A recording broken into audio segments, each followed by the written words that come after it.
Bonjour Éric Geoffroy. Est-ce que vous pouvez nous dire le rôle d'Eva de Vitré dans le soufisme, ou en tout cas le faire connaître en Occident?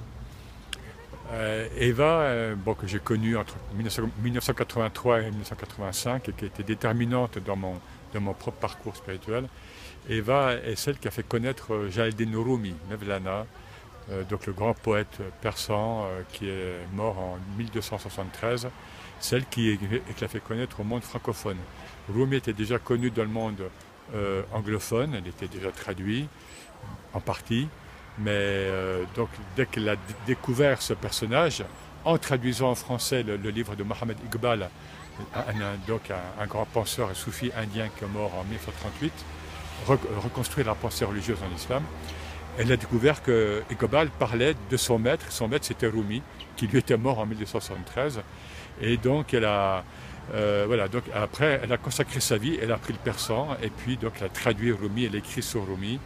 Et c'est vraiment elle qui a fait connaître dans une partie du monde, mais en tous les cas dans le monde francophone. Et pour anecdote, j'ai un ami turc qui est magistrat à Ankara et qui est francophone. Et lui me dit qu'il a découvert, il a connu Rumi via Eva de Vitré de Miharović, c'est-à-dire par les traductions d'Eva sur Rumi. Donc elle a eu un rôle important, notamment dans le soufisme plus généralement.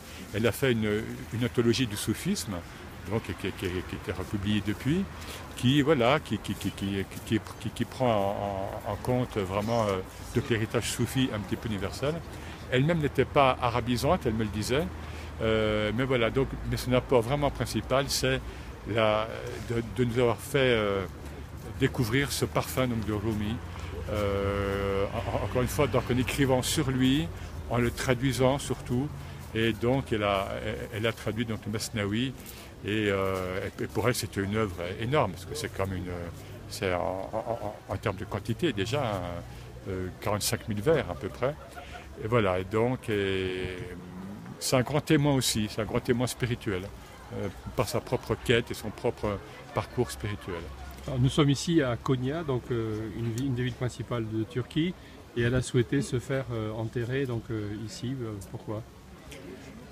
Pour reposer auprès de Rumi, auprès de celui qu'elle a servi, qu'elle a traduit, qu'elle a présenté pendant des décennies.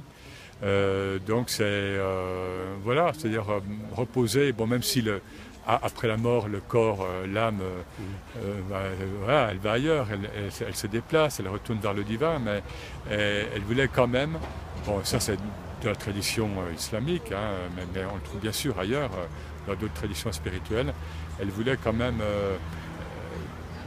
que ses restes reposent auprès de son maître. Donc c'est une reconnaissance, on va dire, une fidélité éternelle. En quelque sorte. Une fidélité éternelle, tout à fait, dans l'éternité. Voilà, elle a consacré quelques décennies de sa vie d'être vivant incarné à Rumi, et là c'est pour l'éternité. C'est les noces avec l'éternité. Merci beaucoup Éric Geoffroy, donc islamologue. Merci beaucoup. Merci.